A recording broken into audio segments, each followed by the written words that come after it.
Hey folks, Mike and McGee here.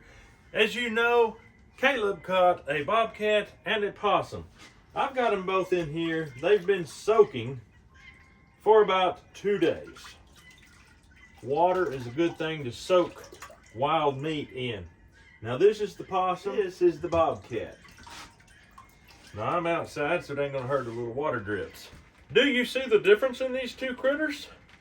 What's the number one difference that you see? Size, but what else? Fat content. Possum, fatty.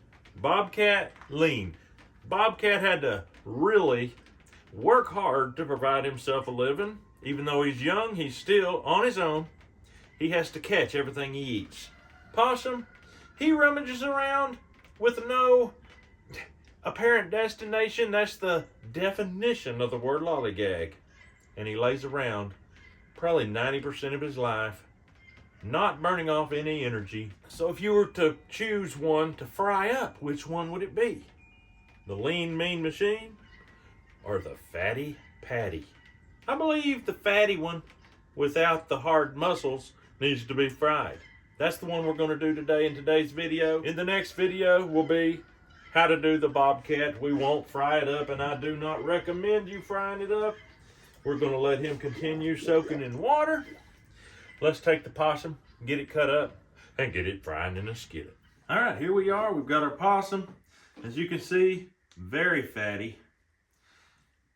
I mentioned earlier in a different video that possum fat is good, and it is, but you can still have a little too much of a good thing, so I trimmed some of the fat off, but not all of it because, whoa, good stuff. We're going to start by taking off our front quarters. We're going to fry this up just like chicken. So in order to do that, we're going to take off our legs and then just cut up our middle. Now, this fat is just overboard. This is like a hog. Possums are just like the hog of the wild. It's unbelievable. The fat, just rolling fat. I don't know if he's been eating corn out of my field or what, but something fattened the old boy up. And as you know, possums, they don't eat just the most healthy diet. They just eat whatever they come across. Literally whatever. And that's what people use to say the reason why they don't eat possum is because of the nasty things a possum eats. The thing about it is, the possum was made to eat stuff like that. Its body completely digests it, turns it in to good meat. How does that work? I don't know, but I know one thing. Chickens eat nasty things too, and their meat turns out good. Now we're just going to take the good old Victorinox knife, cut that middle, and let's just go ahead and cut it off. It's big enough. That'll make a good piece all by itself. Generally speaking, that middling, it would turn out tough as shoe leather, but cooked like we're fixing to cook, it's going to be nice. Now's when we're going to need our bone scissors. Take these bone scissors, cut that sternum right up the middle to the neck. Then you're just going to be able to shear these ribs loose from this backbone straight up through here, and this will save your knife from having to cut up through here and do the work. Once you got the bones cut, do that. That's got ribs in it, so obviously if that doesn't become tender, you're not going to be able to eat it because the bones are all interlaced in there. You can't just swallow it down. So I'm going to show you how to fry these up in a way that they'll slip right off the bone. But first, I got to finish cutting this meat. Just like so, and I like to usually make this back into about 3 pieces, so I'm just going to let the back of the knife rock back and forth on these 2 locations, and then break it on over.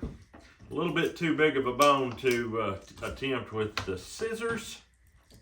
I'm not going to use that fat for anything. If you want it, just holler at me. The dog will eat that anyway. Here's our back, our ribs, middling, hindquarters, front quarters. And as you see, it's very fatty. There's fat laying everywhere. Fat is a sign of energy and total independence. Let's get to frying. I've got my flour here. I've got my camp dog here. I'm just gonna put a liberal portion of camp dog into this flour. Let me see what we got. We got the mild blend here, so I can go a little heavier. We don't like to burn everybody plumb up, but mild blend is good. I'm gonna just stir that in. I'm gonna bread it in this flour, and I'm gonna fry it in bacon grease. Let's do it.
It's on about 300. It's going to work out great. Let it slowly cool down. That skillet is hot. It's a lot hotter than 350. But it's going to just continue cooking and slowly cooling. At lunchtime, we'll see you. All right, guys, it's time to try possum, taters, and green beans. Boy, oh boy, oh boy. Look how that bone is pulling back. That's going to be tender. That's a shoulder. What do you want? Matt, you want a hind quarter? Sure. Caleb, what are you feeling? Back? No? Leg.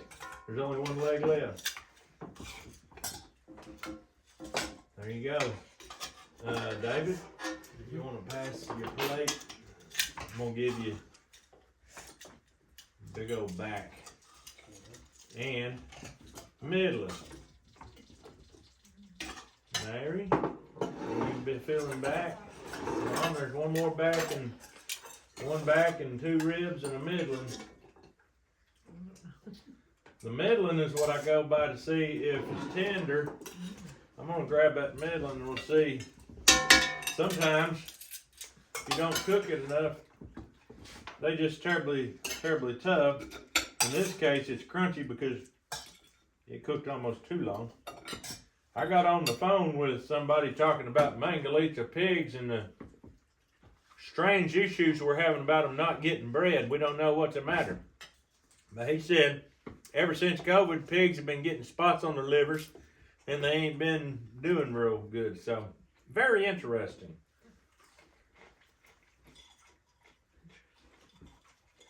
that's good. You like it? Maryland's edible. Look at that bone pulled out clean.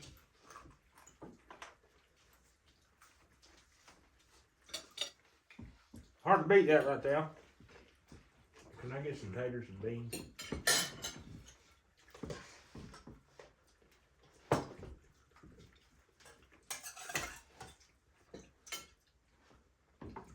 Thank you much. Now that right there, folks, is some fried up delicious goodness.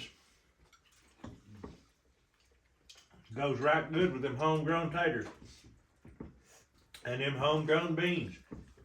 Now this is a family effort right here. Caleb caught the possum. We all, us boys, grew the taters and dug them, and you got to watch that. The green beans is Mary's operation, and she usually picked them all, and Cynthia helped her can them all. That's a family operation right there. And with Camp Dog on it, it's hard to beat. Caleb, is it good? You gonna keep trapping? Yeah. So far, both of the possums we've eaten this year on the channel have been Mr. Caleb's doing. Pretty good work for a young man. Is the back any good, Mom? It's tender. It's good. Not burnt up? No. The people want to know what Mary thinks about it. It's good. Good. Yours good, David? I think it's safe to say possum is mighty good eating. I cooked it plenty long. It wouldn't have had to been cooked that long.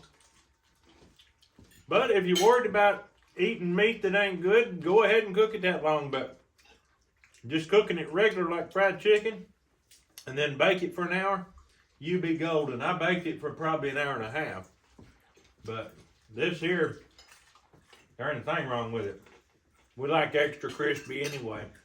Be watching for tomorrow's video. It's going to be the Bobcat video, so be watching for that. It will not be fried because it ain't fatty. It's a lean, old, tough piece of meat, and we'll make it tender. So be watching for that, but that's all we've got for you today. We hope you have a great day. We'll see you on the next video.